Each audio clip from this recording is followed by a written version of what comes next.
Congressman, ano naman yung pinakamahirap na hamon na kinaharap ng mga espina ng biliran in the last 30 years? Paano niyo ito nalagpasan? Well, una, bilang politiko, ang masakit, syempre, pag dumarating ang eleksyon, marami personal na atake, below the belt na mga atake, mga Yes. akusasyon ng mga hindi naman na walang basehan. So, isa yon sa mga hamon.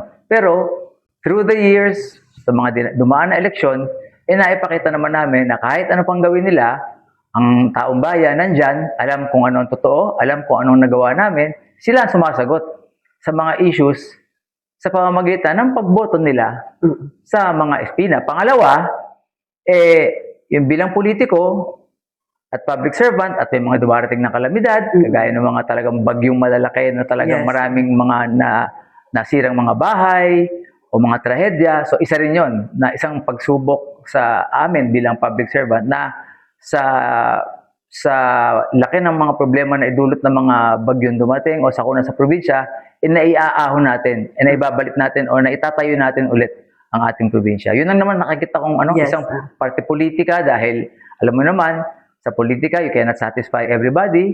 Kahit nakagawa ka ng mabuti pero kahit anong gawin mo, para sa kanila, hindi pa rin maganda. So, kasama na sa politika yon. Pangalawa, yung mga trahedya na nangyayari o kaya mga sakuna na bilang politiko dapat tulungan mo kaagad. Ibig sabihin, Congressman, nasasaktan din kayo. Siyempre personal sa mga atake. Siyempre, politiko, sabi mo pa nga kanina, politiko part of the job. Pero, in your heart ba, nasasaktan ba kayo? Iniisip mo ba itong, grabe naman, parang ganun? Minsan kasi, alam mo, pag politiko ka, dapat, ako noong una, medyo nagdadamdam nung iniinda ko yung mga atake. Hindi ka pa masyadong pero inisip ko na, kasama na sa trabaho yan no? Siyempre, kaya ka binabato dahil kumbaga sa puno, mabunga ka, kaya ka talaga babatuhin. Pero, through the years, naisip ko naman na hindi ko na kailangan sagutin yung mga yan. Dahil pagdating ng eleksyon, ang taong bayan din naman na sumasagot. Di ba?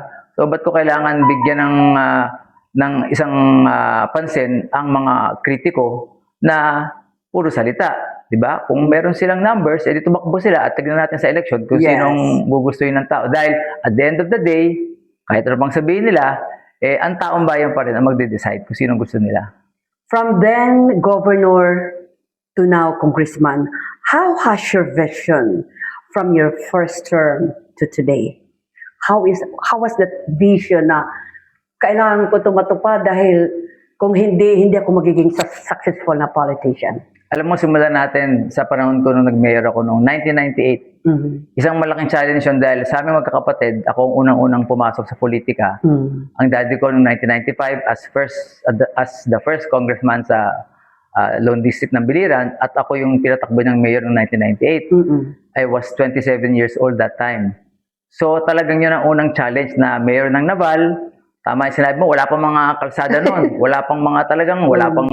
Hindi pa masyadong developed. Oo, talagang kung ibabalik tanaw ko yon sa mga taong nagdaan na naging governor ako at ngayon congressman, talagang makikita naman, no? Hindi naman tayo, siguro, sabihin natin na hindi naman siguro bulag o bulag ang ating mga kababayan kung sa serbisyo at mga katibayan na nagawa natin, talagang nakita naman nila na hindi lang galing sa pera o porket may pondo ang ating bilang posisyon, sa personal din nating kakayahan, talagang naibigay natin yung mga sa tingin kong ubos ng aking kakayahan,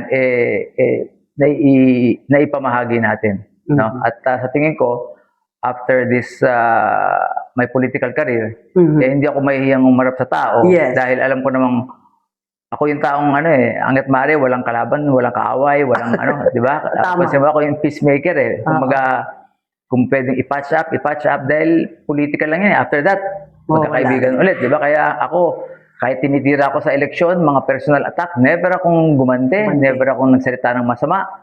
Dahil mahirap, pag wala ka na sa politika, syempre, baka hindi natin masabi, di ba? Kaya hangga't maaari, maging kaibigan natin lahat.